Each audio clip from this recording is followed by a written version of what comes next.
La corrosión se entiende como el deterioro o destrucción de los metales al reaccionar con diversos agentes químicos presentes en el ambiente o microambiente en el que el metal se encuentre. Estos pueden ser oxígeno, agua o ácidos.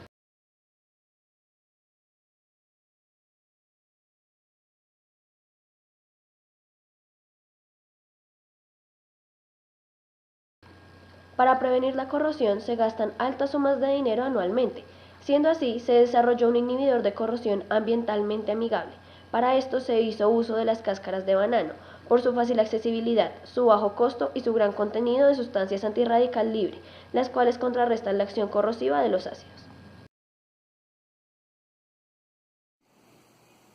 La metodología que usamos para el desarrollo de nuestro inhibidor lo podemos dividir en tres etapas muy importantes.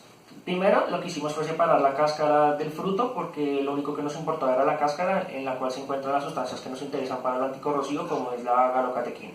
Entonces, posteriormente a eso, lo que hicimos fue meterlo en una licuadora, en donde estuvo durante 5 minutos, y luego lo metimos en un beaker con agua hirviendo para que se mezclara con el agua y de alguna manera el agua se llevara muchas sustancias que no nos interesaban en el proceso.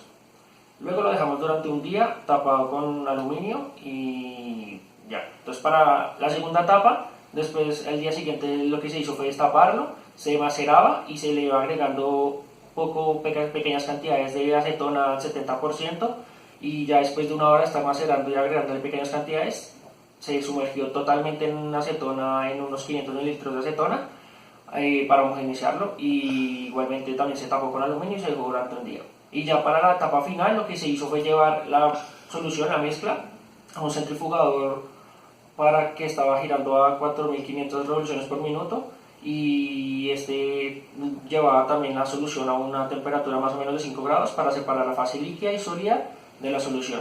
Lo que hicimos fue tomar la parte sólida, que era la que nos importaba para nuestro inhibidor, y lo dejamos en un horno de secado al vacío a 50 grados centígrados durante todo el día.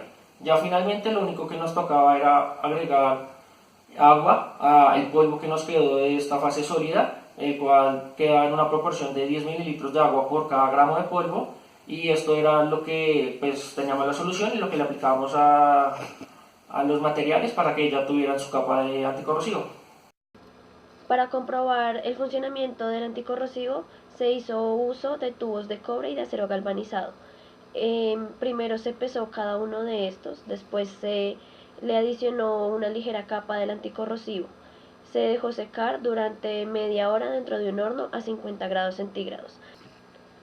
Después de esto, 2 tubos de cobre y 2 tubos de acero galvanizado se sumergieron durante 5 minutos en ácido sulfúrico. Otros 2 tubos de cada uno de los materiales también se adicionaron en una solución de ácido clorhídrico también durante 5 minutos. Después de esto se sacaron los tubos, se dejaron secar y finalmente se les tomaron nuevamente sus pesos. Este procedimiento se hizo con tubos también que no tenían el anticorrosivo, para comprobar cuál era la diferencia de la pérdida de peso haciendo y no haciendo uso de nuestro producto.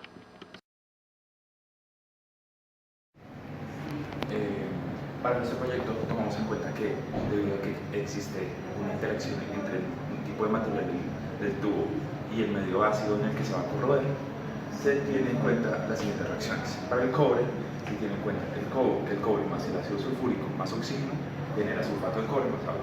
De forma simplificada se puede observar así.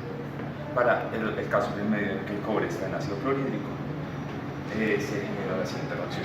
De igual manera, y de forma análoga, podemos observarlo para el caso del hierro en el medio de ácido clorhídrico y en el medio de ácido sulfúrico, con sus formas simplificadas de la reacción que se van a manejar en balance de envoltura. A continuación vamos a explicar el balance de envoltura que utilizamos para analizar nuestro proyecto. Tenemos que lo que entra menos lo que sale va a ser igual a lo que sale, más lo que genera va a ser igual a lo que se acumula, que en este caso va a ser 0. Dividiendo en el flux, en el negativo del flux, podemos obtener que la difusividad de la derivada de la difusividad por el radio va a ser igual a 0. Al despejar la ecuación diferencial tenemos que la difusividad va a ser igual a una constante sobre el radio. Conociendo por ley de Fick, podemos, y asumiendo que no va a haber Boole, podemos observar que la difusividad va a ser menos la concentración total, por una difusividad de C en estado pseudobinario, debido a que no conocemos otras herramientas para calcular la difusividad en más componentes, por la derivada de la fracción de C con respecto al radio. Como la concentración como la fracción no depende únicamente del radio, podemos meter la concentración dentro de la derivada, obteniendo la siguiente ecuación.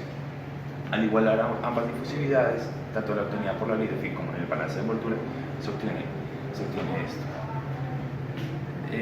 La concentración de C va a ser igual a una constante 1 por el logaritmo del radio más la constante 2 sobre menos la difusividad de C en estado pseudobinario. Como condiciones de frontera vamos a tener que en R igual al radio del tubo ya se puede asumir que todo el oxígeno fue consumido. Por lo tanto, la concentración del oxígeno va a ser 0. En 2, como condición de frontera 2, podemos asumir que R es igual al radio del Beaker. La concentración va a ser la inicial, porque en este punto nada se va a consumir del vacío.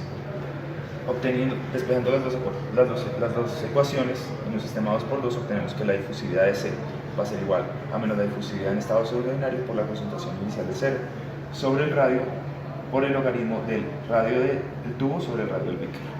Y la concentración de C va a ser igual a la concentración inicial sobre el logaritmo de R del radio del tubo sobre el radio del Beaker por el logaritmo del radio del tubo sobre el radio del Beaker. Adicionalmente, como se necesita la difusividad de C en estado pseudobinario, se calcula en el radio del tubo. En este radio se asume que va a ser uniforme a lo largo de todo el tubo. Por lo tanto, la difusividad en estado pseudobinario, despejado de la ecuación obtenida por el balance de envoltura, va a ser igual al radio del tubo por el logaritmo del radio del tubo sobre el radio del Beaker sobre la concentración inicial de oxígeno por la difusividad de oxígeno. Para concluir, en primer lugar, se puede observar que el inhibidor de corrosión funcionó adecuadamente, aunque fue más efectivo para el método acelerado con ácido clorhídrico que para el método acelerado con ácido sulfúrico. Esto se debe a que, haciendo una comparación porcentual en pérdida de masa con los blancos, o sea el control, que no se le aplicó el inhibidor, con los que se les aplicó el inhibidor, la pérdida fue menor cuando se aplicó el inhibidor. Por ejemplo, para el ácido clorhídrico con el cobre, sin aplicársele el inhibidor, perdió 0,62%. En cambio, con el inhibidor perdió solo el 0,41%. Para el ácido sulfúrico no fue tan efectivo porque el cambio no fue tan drástico. Para el cobre, otra vez, sin la película solo perdió el 0,41% y con la película perdió el 0,40%, que nos damos cuenta que no fue tan efectivo.